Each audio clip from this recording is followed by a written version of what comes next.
Shalom, saudara-saudara yang dikasihi oleh Tuhan. Selamat berjumpa kembali dalam kemurahan dan kasih setia Tuhan yang selalu baru setiap hari. Puji Tuhan. Saudara, mari sebelum kita mendengar firman Tuhan, kita tundukkan kepala minta pimpinan Tuhan supaya semua boleh berjalan dengan lancar dan baik. Kita semua diberkati Tuhan. Haleluya. Bapa Surgawi, Bapa yang maha baik, dalam nama Yesus kami bersyukur hari ini kembali Tuhan memberikan kesempatan kepada kami untuk mendengar firman Tuhan. Itu semua karena kasih karunia kemurahan Tuhan yang luar biasa. Biarlah kebaikan Tuhan terus mengalir dalam kehidupan kami. Mari Bapa bicara kepada kami apa yang harus kami sampaikan. Biar Allah Roh Kudus sendiri yang mengajar mengingatkan firman. Terpujilah Engkau kekal sampai selama-lamanya. Demi nama Yesus, mari yang siap untuk mendengar firman Tuhan bersama-sama kita berkata, Amin. Amin. Saudaraku yang dikasihi oleh Tuhan, waktu berjalan begitu cepat sekali, tanpa terasa kita sudah hampir menghabiskan tahun ini. Dan 4 hari lagi kita sudah akan memasuki tahun yang baru. Mari kita merenungkan sejenak segala kebaikan Tuhan sambil kita mengevaluasi kerohanian kita, saudara, supaya di tahun depan kita nanti menjadi pribadi yang lebih baik lagi.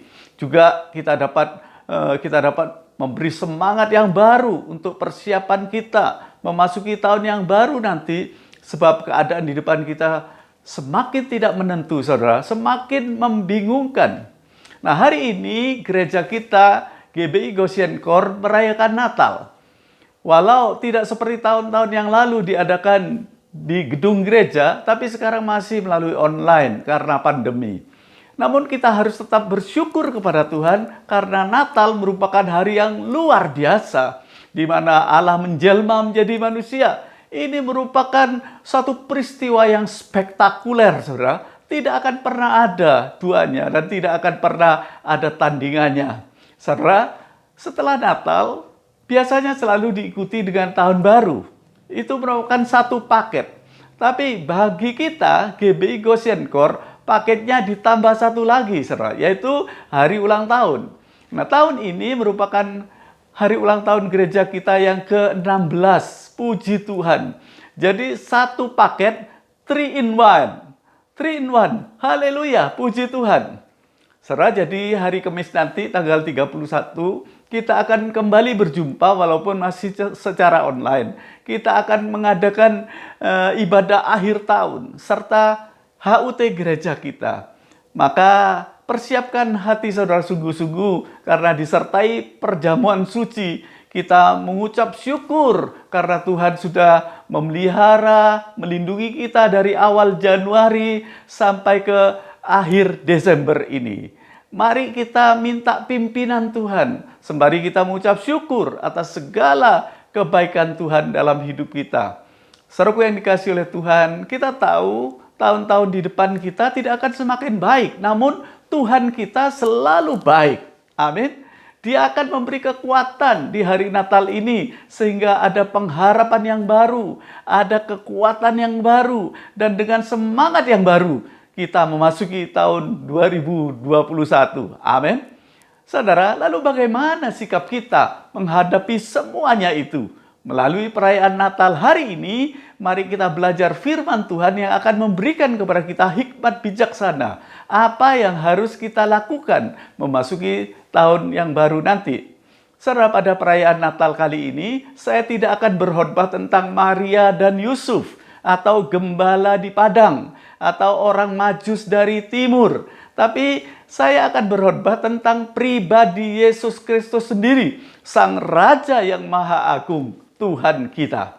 Nah, tema Natal kita tahun ini adalah Behold, your King is coming. Lihat, Rajamu datang. Mari kita membaca dalam Perjanjian Lama, Sakaria pasal yang ke-9, ayat 9 dan 10. Ya, Sakaria pasal 9 ayat 9 sampai 10. Ini merupakan nubuatan Nabi Sakaria tentang kedatangan Sang Mesias, juru selamat dunia, jauh sebelum Tuhan Yesus datang ke dunia.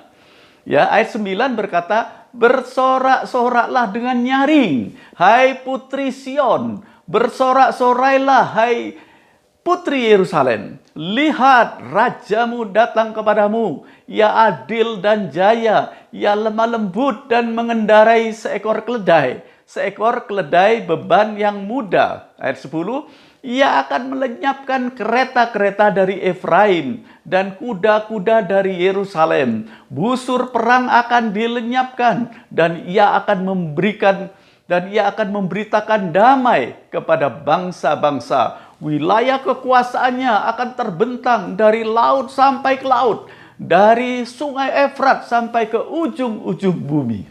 Saudara, mari kita akan melihat satu persatu makna apa yang terkandung di dalam nubuatan Nabi Sakaria ini, saudara.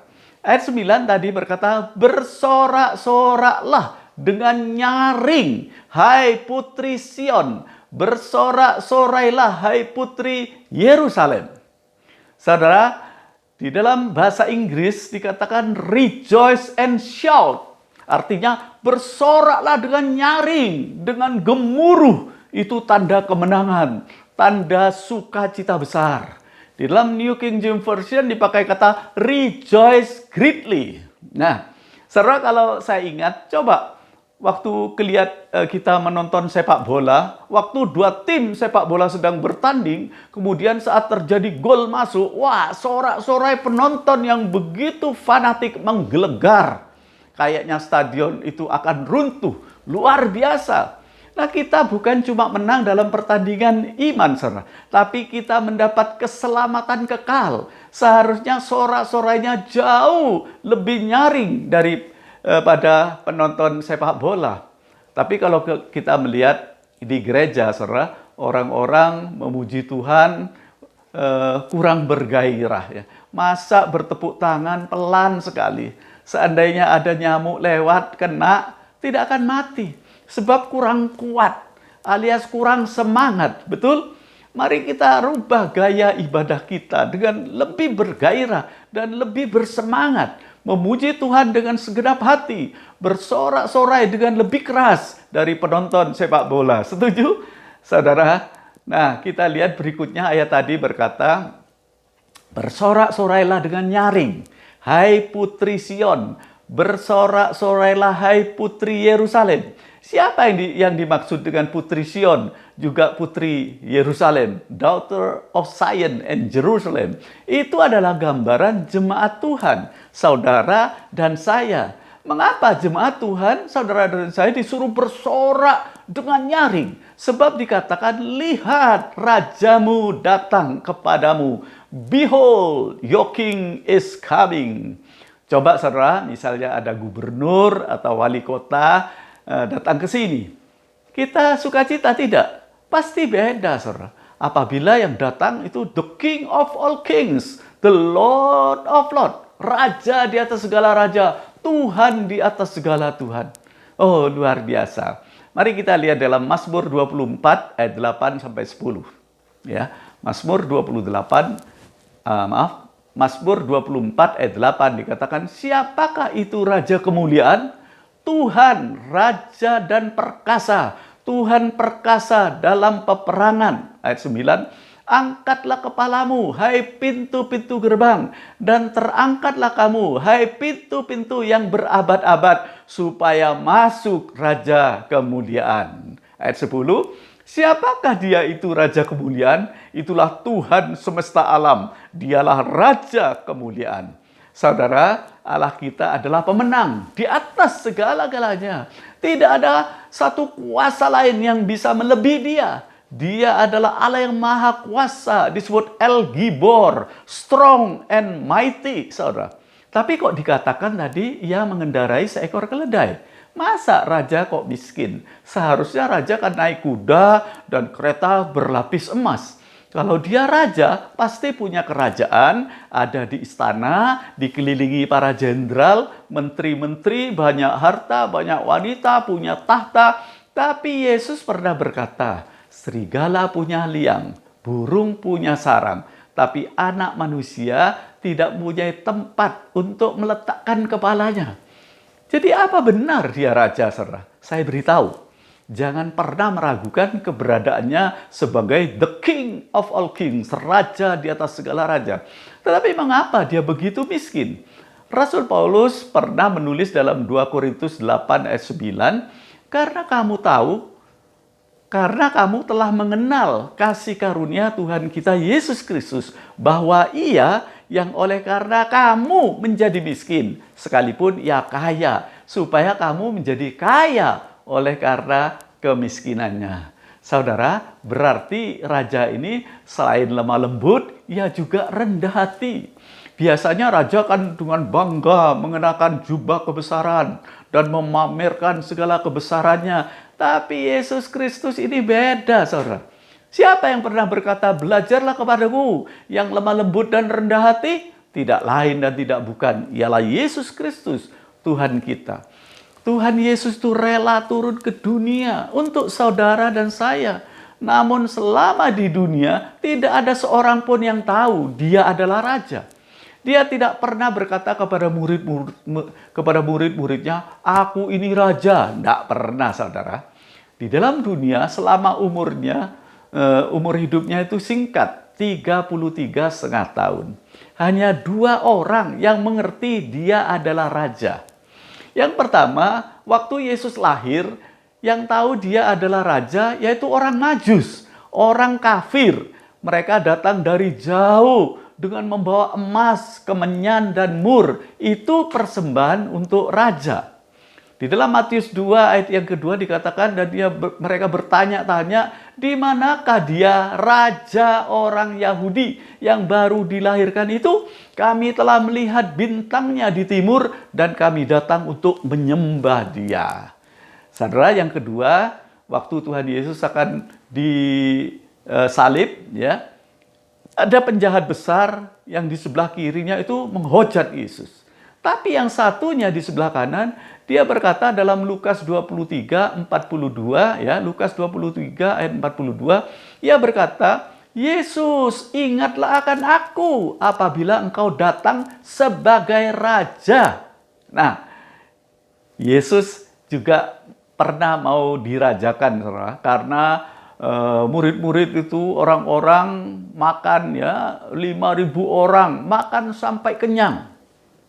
Bukan karena melihat mujizat besar.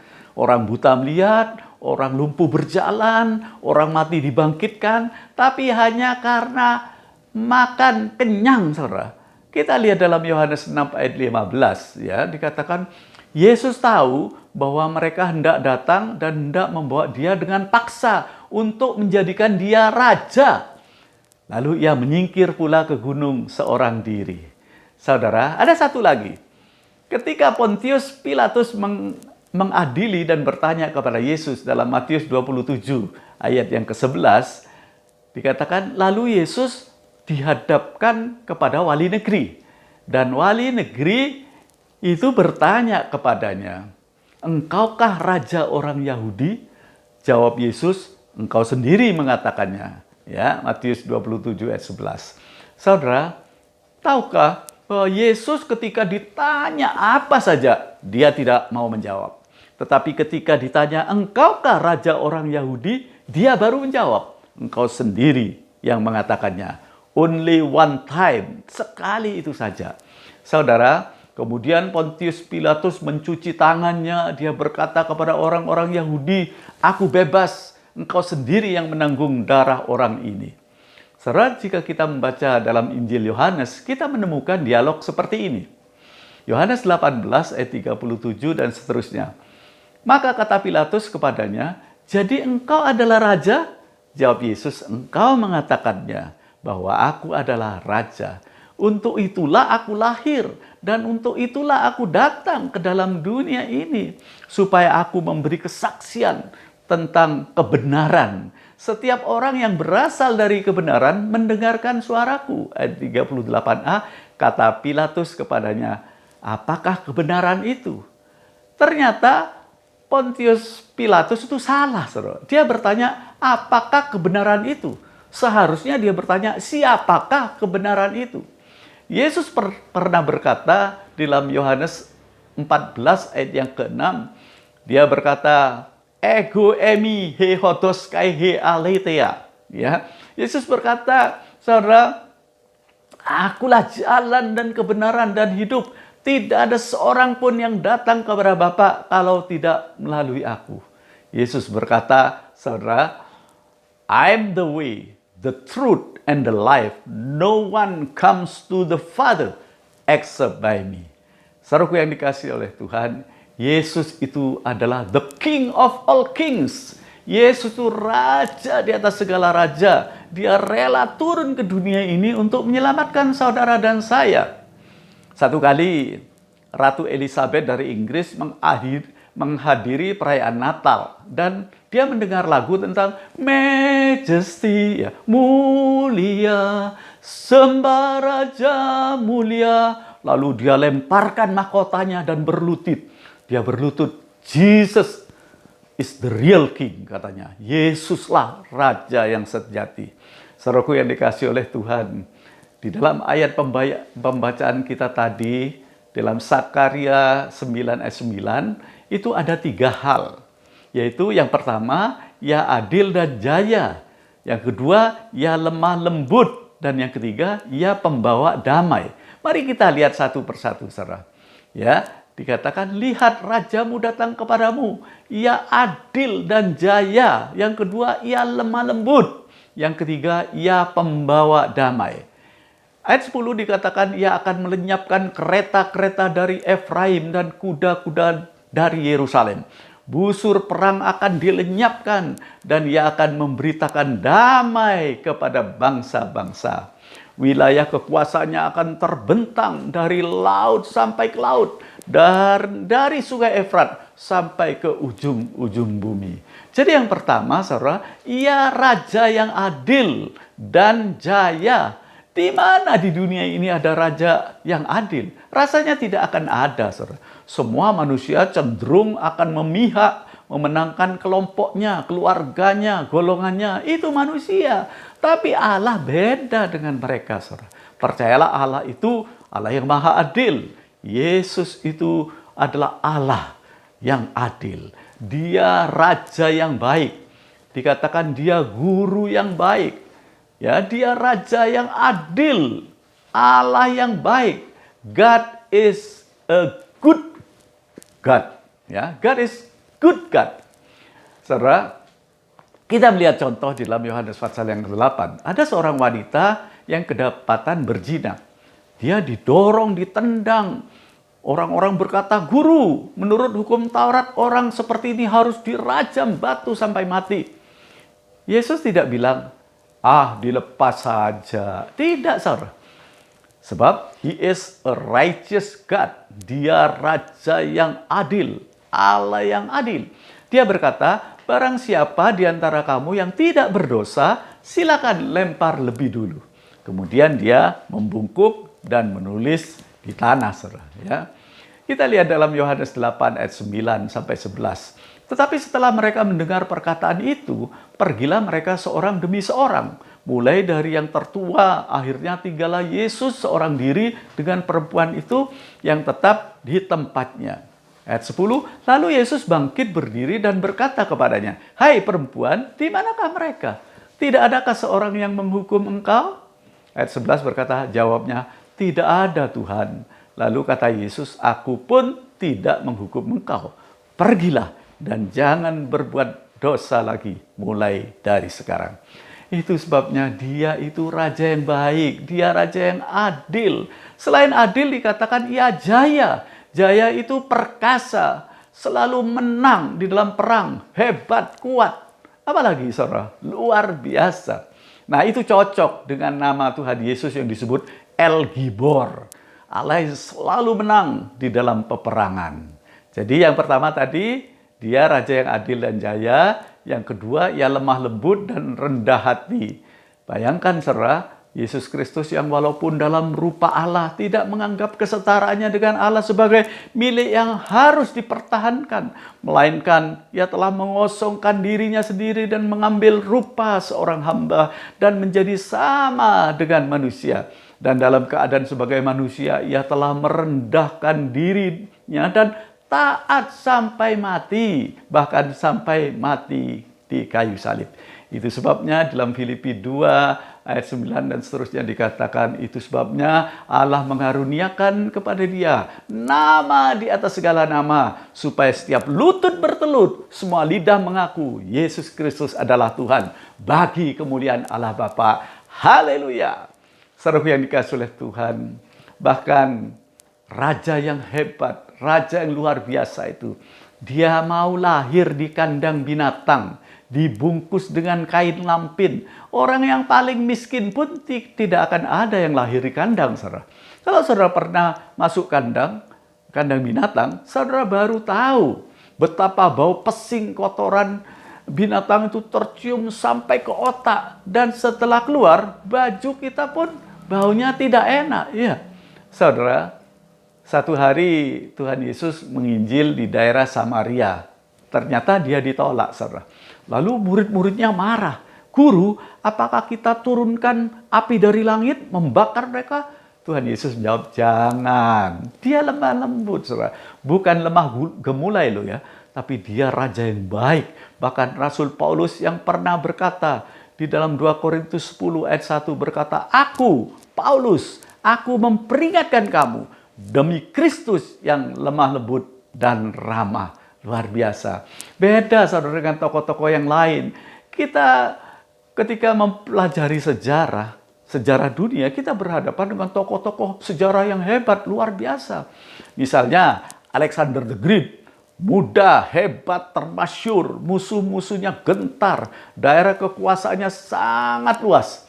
Tapi dia meninggal dalam usia 33 tahun karena demam, saudara. Kita lihat juga Napoleon Bonaparte, seorang jenderal, kaisar Perancis. Namanya meroket, seluruh Eropa gentar, saudara. Dia berhasil dalam ekspedisinya yang spektakuler. Tapi akhir dari karier yang gemilang itu tidaklah cerah.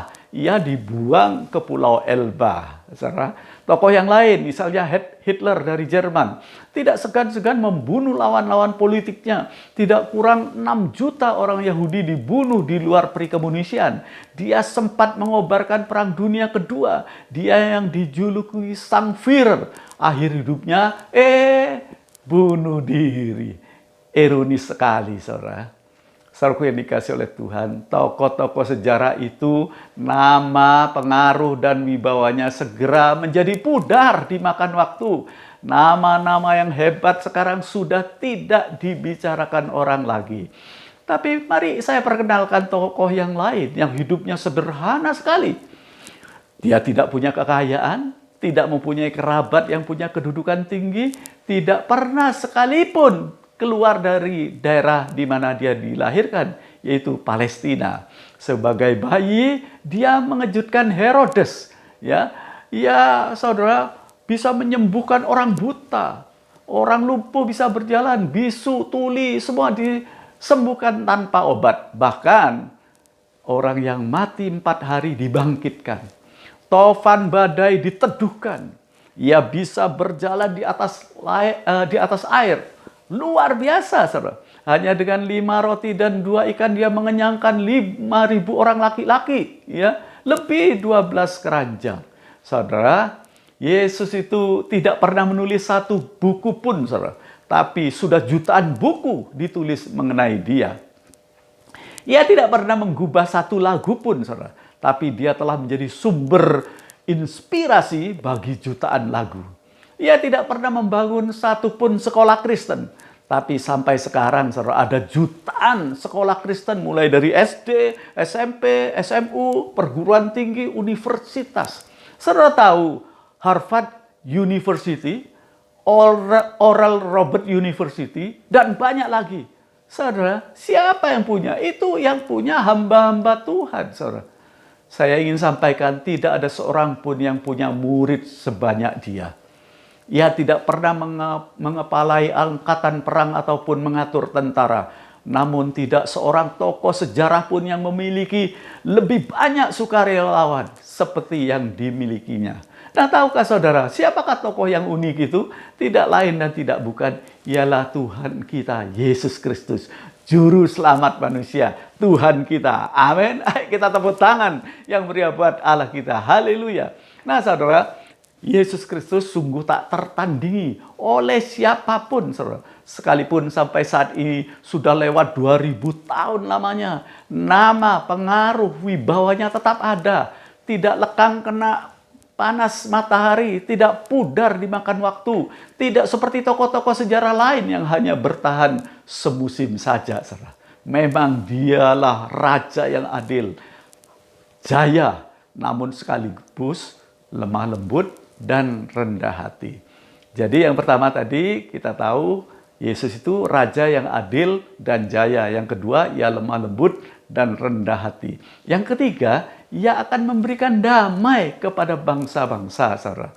Sebab dialah the Prince of Peace, Raja Damai. Ya, kita baca ayat 10 tadi, ia akan melenyapkan kereta-kereta dari Efraim dan kuda-kuda dari Yerusalem. Busur perang akan dilenyapkan dan ia akan memberitakan damai kepada bangsa-bangsa. Wilayah kekuasaannya akan terbentang dari laut sampai ke laut, dari sungai Efrat sampai ke ujung-ujung bumi. Wilayah kekuasaannya terbentang dari laut sampai ke laut. Saudara, zaman dulu itu dari Mediterranean Sea atau Laut Tengah sampai ke Laut Asin, Laut Mati, itu zaman Israel. Tetapi wilayah kekuasaan raja itu dari laut ke laut, artinya seluruh dunia, saudara, sampai ke ujung bumi. Itu nubuatan Nabi Zakaria. Waktu saudara Salomo mati, kerajaan Israel itu kacau balau, gegeran terus, saudara. Akhirnya terpecah jadi dua, yaitu kerajaan utara dan kerajaan selatan. Itulah Efraim dan Yerusalem. Efraim dikatakan oleh Alkitab mengandalkan kereta dan Yerusalem mengandalkan kuda. Kemudian Nabi Zakaria datang, dia berkata, "Sudahlah, jangan gegeran terus. Jangan kamu mengandalkan kereta dan kudamu, sebab sang raja datang untuk memberi damai." Kita baca ayat 10 tadi. Ia akan melenyapkan kereta-kereta dari Efraim dan kuda-kuda dari Yerusalem. Busur perang akan dilenyapkan dan ia akan memberitakan damai kepada bangsa-bangsa. Nah, salah satu nama Tuhan kita adalah, saya katakan tadi, Raja Damai, the Prince of Peace.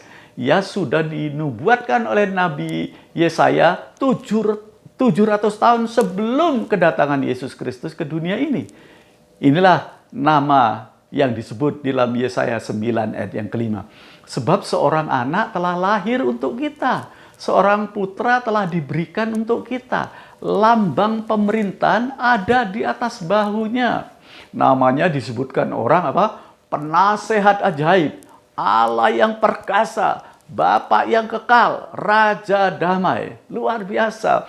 Wonderful, Counselor, the Almighty God, the Everlasting Father, and the Prince of Peace. Nah saudara, di ulang tahun gereja kita yang ke-16 ini, kita tidak bisa bermain-main lagi, saudara. Mari kita lebih serius lagi, berusaha mendekat kepada Tuhan, intim dengan Tuhan. Niscaya kesulitan, tantangan apapun yang kita hadapi, bersama dengan Tuhan Yesus, kita pasti dapat melewatinya. Amin. Puji Tuhan, di depan kita akan banyak tantangan. Kita tidak tahu apa yang akan terjadi. Namun kita punya Tuhan yang namanya He is the Wonderful Counselor. Dia penasehat ajaib. Datanglah padanya. Ia akan memberikan nasihat yang terbaik bagi saudara dan saya yang percaya. Amin. Saudara, jadi dia adalah penasehat ajaib, Wonderful Counselor. Kita juga menghadapi banyak musuh, saudara, yang kelihatan maupun yang tidak kelihatan. Namun siapapun musuh kita, dapat kita hancurkan dalam nama Tuhan Yesus Kristus. Sebab namanya disebut, He is the Almighty God. Ya, El Gibor, Allah yang Maha Kuasa, El Shaddai. Dia Allah yang jaya, perkasa, luar biasa. Saudaraku yang dikasihi oleh Tuhan, Dia yang hebat, luar biasa itu sangat mengasihi kita. Bapak di dunia saja mengasihi anak-anaknya. Apalagi Bapak kita yang di surga. Kasihnya luar biasa dalam kehidupan kita. Amin, saudara. Itu sebabnya kita tadi membaca, He is the everlasting Father. Dia adalah Bapa yang kekal. Kepada Allah yang maha dahsyat luar biasa, kita bisa memanggil Ya Aba, Ya Bapa. Saudara, itu sebabnya kita tidak perlu takut. Jangan berpikiran negatif, takut ini, takut itu. Itu yang membuat kita jadi tidak tenang. Akibatnya bisa stres. Kita punya Tuhan yang disebut the Prince of Peace, Raja Damai, yang bisa memberikan kedamaian. Bahkan saat ada badai sekalipun, Tuhan Yesus dapat meredakan badai. Sehebat apapun badai dalam kehidupan kita, Dia sanggup melenyapkan segala ketakutan kita. Amin. Ayub 42 berkata, sekarang aku tahu Engkau sanggup melakukan segala sesuatu dan tidak ada rencanamu yang gagal. Nah saudara, kedatangan Tuhan Yesus yang pertama kali, Dia naik keledai. Dia begitu rendah hati, namun kedatangannya yang kedua kali, Dia naik kuda putih, saudara. Siap berperang melawan musuh-musuhnya. Dalam Wahyu 6 ayat yang kedua. Itu disebut, saudara, kedatangannya yang pertama, tadi kan saya katakan membawa damai. Lukas 2 ayat 14. Glory in the highest. Kemuliaan di tempat yang maha tinggi. Dan damai sejahtera bagi orang yang dikenannya. Tapi kedatangannya yang kedua kali sebagai hakim yang agung. Yang membawa penghakiman bagi yang tidak percaya. Kita baca dalam Wahyu 6 ayat yang kedua. Dan aku melihat sesungguhnya ada seekor kuda putih. Dan orang yang menungganginya memegang sebuah panah dan kepadanya dikaruniakan sebuah mahkota. Lalu ia maju sebagai pemenang untuk merebut kemenangan. Tema kita hari ini adalah Behold, your king is coming to you. Lihat, rajamu datang padamu. Apa yang harus kita lakukan? Sambutlah dia, saudara. Artinya hormati dia, agungkan dia, cintai dia. Glorify him, magnify him. Saudara, apa artinya? Sambutlah dia. Bagaimana caranya? Yang pertama, sembah dan puji dia, sang raja. Tapi itu tidak cukup, saudara. Yang kedua, kita harus mempersembahkan. Seperti orang Majus setelah sujud menyembah, mereka mempersembahkan emas, kemenyan, dan mur. Ya, Matius 2 ayat 11. Maka masuklah mereka ke dalam rumah itu dan melihat anak itu bersama Maria ibunya. Lalu menyembah dia. Mereka pun membuka tempat harta bendanya dan mempersembahkan persembahan kepadanya, yaitu emas, kemenyan, dan mur. Nah, sujud menyembah artinya takluk, saudara. Ya, ini sikap hati yang sangat baik. Mereka beriman, walau masih bayi, mereka tidak ragu-ragu. Ini pasti sang raja, Mesias, juru selamat dunia. Dan yang ketiga, sekarang apa yang kita persembahkan, saudara?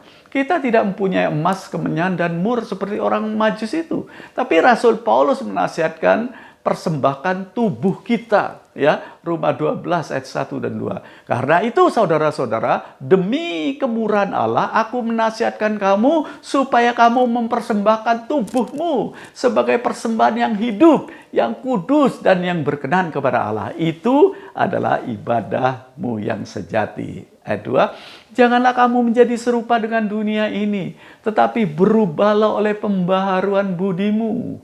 Renewing of your mind. Sehingga kamu dapat membedakan manakah kehendak Allah. Apa yang baik, yang berkenan kepada Allah, dan yang sempurna. Nah saudara, setelah Natal kita semua harus berubah. Saya harap semua kita menjadi lebih baik.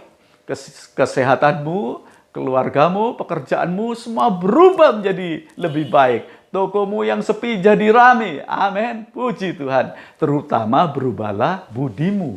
Artinya renewing of your mind. Pikiran kita. Arti budi itu adalah akhlak, perangai, sifat, karakter, pikiran. Orang yang pikirannya berubah, hidupnya pasti berubah, saudara. Tuhan, kita tahu tahun baru di depan kita. Budi, akhlak, pikiran, karakter kita harus menjadi baru. Mulai dari kita. Ada quote yang luar biasa, saudara. Dikatakan, if your thinking is right, your speaking will be right. Jikalau pikiranmu benar, maka perkataanmu akan benar. If your speaking is right, your believing will be right. Jika perkataanmu benar, maka iman percayamu akan benar. If your believing is right, your action will be right. Jikalau iman percayamu benar, maka tindak tandukmu akan benar. If your action is right, you can have the best result. Jikalau tindak tandukmu benar, kamu akan memiliki hasil yang luar biasa. Semua itu dimulai dari pikiran. Mungkin saudara sudah lama ikut Tuhan. Sudah berapa kali saudara merayakan Natal? Ada yang 5 kali, 10 kali, 20 kali, atau lebih. Tapi saudara belum memenuhi percaya yang dengan segenap hati bahwa Dia adalah Raja yang memberi hidup kepada setiap kita. Mari hari ini, sementara kita merayakan Natal, saudara, mari kita undang Dia sebagai Tuhan dan Juru Selamat pribadi kita, sebagai Raja kita. Apakah saudara percaya Tuhan Yesus adalah Raja? Maukah saudara menurunkan Herodes dalam hidupmu? Herodes itu merupakan kejahatan, kesombongan, iri, dengki. Ketika diberitahu oleh orang Majus, ada raja yang baru lahir, maka semua bayi-bayi dibunuh dengan begitu kejam. Ayo kita buang Herodes dalam hidupmu, biar Yesus yang bertahta dalam hidup kita. Amin. Maukah saudara mengundang Yesus sebagai Tuhan dan satu-satunya Raja dalam hidup saudara? Mari kita buka pintu hati kita. Jadikan Dia sebagai Rajamu. Saya akan berdoa untuk saudara. Kiranya Natal tahun ini membawa damai sejahtera, sukacita, ada pengharapan baru, semangat baru, dan pastilah kemenangan baru yang luar biasa akan kita raih di tahun 2021. Amin, saudara. Nah, sebagai penutup saya mau berpantun, saudara ya. Buat apa tidur memakai bantal jika tidur di dalam peti? Buat apa merayakan Natal jika Raja yang sejati itu tidak hadir di hati? Amin. Puji Tuhan, mari kita berdoa. Bapa Surgawi, dalam nama Yesus, sungguh kami bersyukur Natal kali ini kami semua diingatkan bahwa Engkaulah satu-satunya Raja yang luar biasa, Raja yang adil, rendah hati, dan Engkau pembawa damai. Kami percaya itulah Yesus Kristus yang diberikan kepada kami. Terima kasih Bapa, kami memiliki the wonderful counselor, penasihat yang ajaib. Kami memiliki the Almighty God, Allah yang Maha Dahsyat, Maha Kuasa, El Shaddai, El Gibor. Kami memiliki the everlasting Father, Bapa yang kekal. Kami boleh memanggil Engkau sebagai Ya Abba, Ya Bapa. Dan Engkaulah the Prince of Peace, Raja Damai. Pasti Tuhan memberikan damai sejahtera bagi saudara-saudara kami yang di rumah mereka masing-masing mendengar firman Tuhan. Biarlah firman Tuhan ini menjadikan kita manusia yang lebih baik lagi, lebih mengasihi Engkau, lebih sungguh-sungguh mengasihi Engkau ya Bapa. Terima kasih, kami terus berdoa buat negara dan bangsa kami. Kiranya Tuhan singkirkan virus corona ini dari negara kami, bahkan dari seluruh muka bumi. Terima kasih ya Tuhan. Tolonglah semua para dokter jururawat, tim medis yang sedang menangani pasien terpapar virus. Mereka diberi damai sejahtera, sukacita, tidak tertular. Keluarga mereka juga diberi ketabahan dan kesabaran.